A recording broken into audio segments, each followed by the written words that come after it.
सौराष्ट्रे सोमनाथं च श्रीशैले मल्लिकार्जुनम् उज्जैन्यां च महाकालम् ओंकारं ममलेश्वरं परल्यां वैद्यनाथं च डांकिन्यां भीमशंकरं सेतुबन्धे तु रामेशं नागेशं दारुकावने वाराणस्यां तु विश्वेशं त्र्यम्बकं गौतमीतटे हिमालये तु केदारं घुष्णेजं च शिवालये एतानि ज्योतिर्लिङ्गानि सायं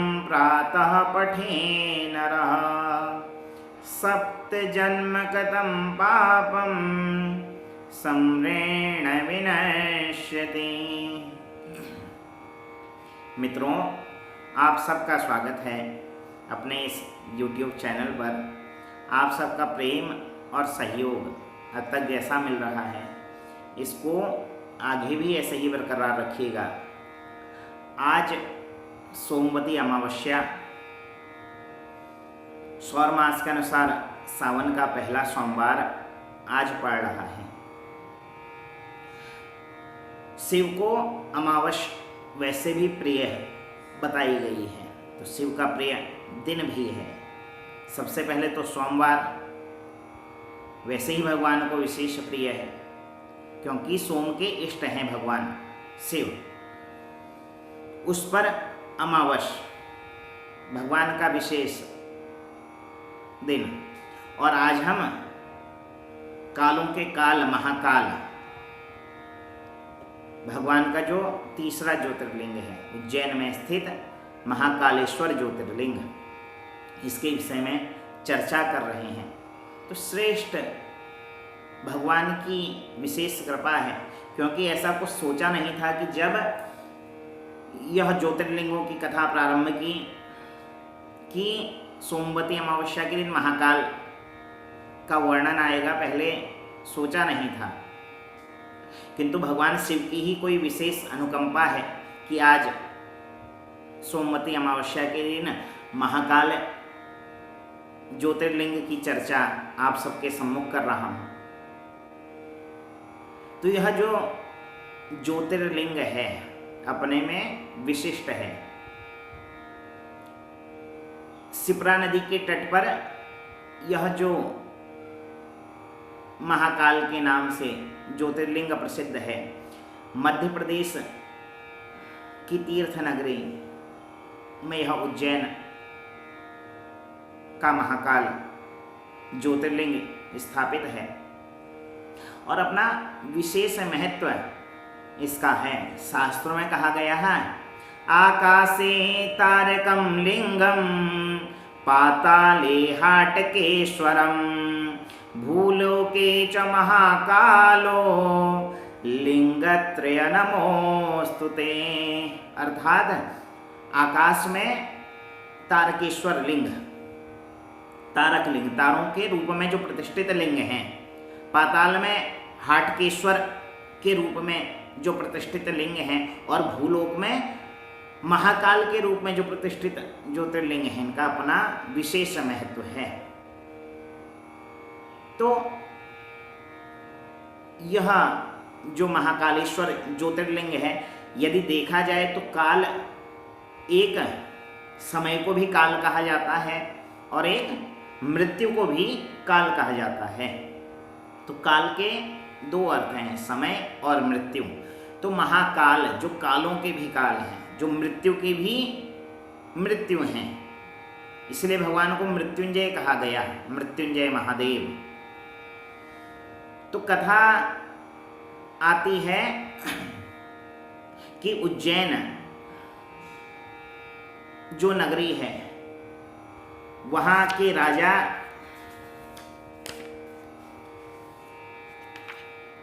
जो चंद्रसेन थे, चंद्रसेन राजा थे उज्जैनी के, उनके पास एक चिंतामणि नामक दिव्य मणि थी। शिव के परम उपासक थे, तो भगवान की कृपा से उन्हें चिंतामणि प्राप्त हुई। और चिंतामणि की विशेषता क्या है, आप उससे जो कुछ चिंतन उसके सम्मुख रहे वह वस्तु जीव को प्राप्त हो जाती है।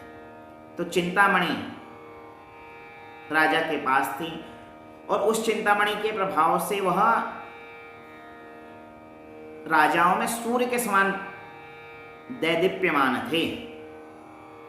सब राजाओं में प्रतिष्ठित राजा चंद्रसेन। किंतु जैसे जैसे व्यक्ति की प्रतिष्ठा बढ़ती जाती है, शत्रुता करने वाले व्यक्तियों की भी कमी नहीं रहती। शत्रुता भी बहुत व्यक्ति करते हैं। तो ऐसे ही चंद्रसेन राजा से उनके आसपास के पड़ोसी राजा शत्रुता करने लगे, वैर भाव रखने लगे।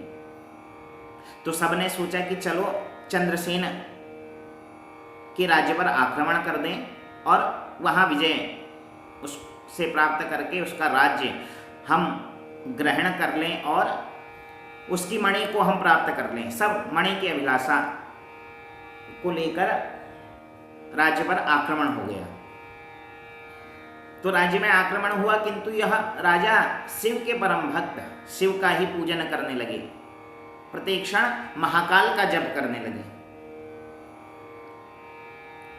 तो जिस मंदिर में यह राजा महाकाल का दर्शन करते, महाकाल का पूजन कर रहे थे, वहां एक गोपी नामक महिला पहुंची। उसका एक 5 वर्षीय छोटा बालक था। राजा को पूजन करते हुए देख उसके मन में भगवान शिव के प्रति आस्था उत्पन्न हुई और भगवान का पूजन करने का निश्चय उसने किया। किंतु अब पूजन कैसे करें, शिवलिंग उपस्थित नहीं था। तो एक कहीं से सुंदर सा भगवान का दिव्य पत्थर लेकर आया और उसी को शिवलिंग मानकर भगवान का पूजन करने लगा।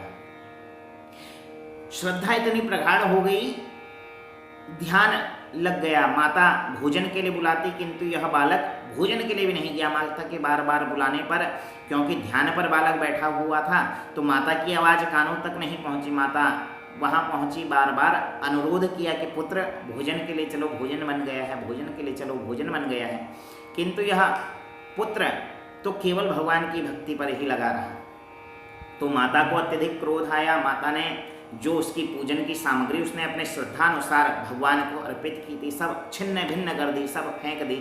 वह जो लिंग स्वरूप पत्थर बालक ने रखा था, उस पत्थर को भी फेंक दिया। और जैसे ही पत्थर फेंका, बालक के नेत्र खुल गए और नेत्र खुलते ही आंखों से अश्रुपात होने लगा। भगवान को याद करने लगा कि हे प्रभु, हे महाकाल, यह क्या हो गया। मेरी माता को इतनी बुद्धि नहीं है, उसने तो साक्षात आपका अनादर किया है, तो मेरी माता को कोई कष्ट ना आए। यह क्या हो गया, आपके रहते ऐसा कैसे हो गया, आप तो कालों के भी काल हैं। तो अश्रुपात करने लगा, नेत्रों से अश्रु गिरने लगे और अश्रुपात करते करते ही मूर्छित हो गया।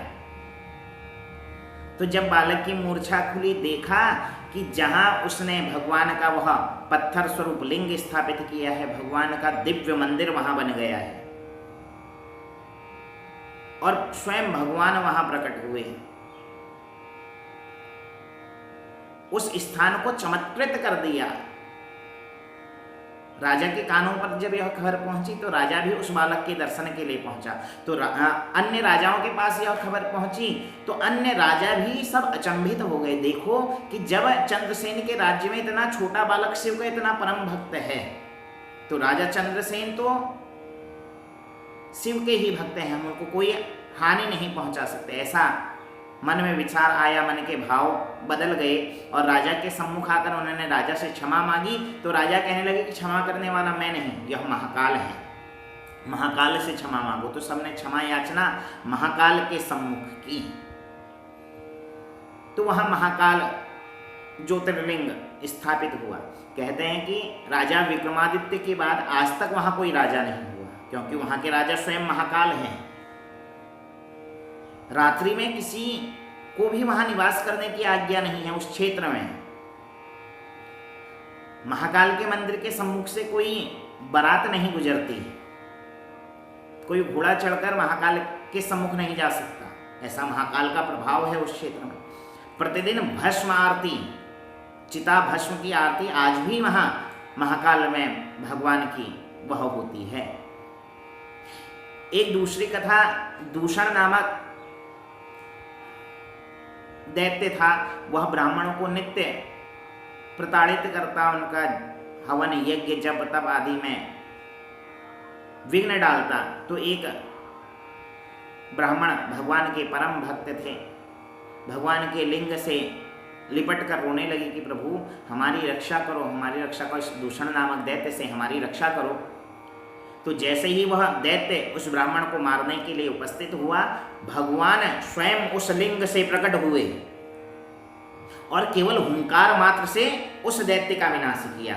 तो हुंकार मात्र से उस दैत्य का विनाश किया, तो वहां भगवान महाकाल के रूप में हुए, कालों के भी काल, महाकाल के रूप में भगवान वहां प्रतिष्ठित हुए। और वर्तमान समय में भी भगवान की दिव्यता वहां आज भी देखी जा सकती है। कण कण में वहां शिव का वास है। तो ऐसे महाकाल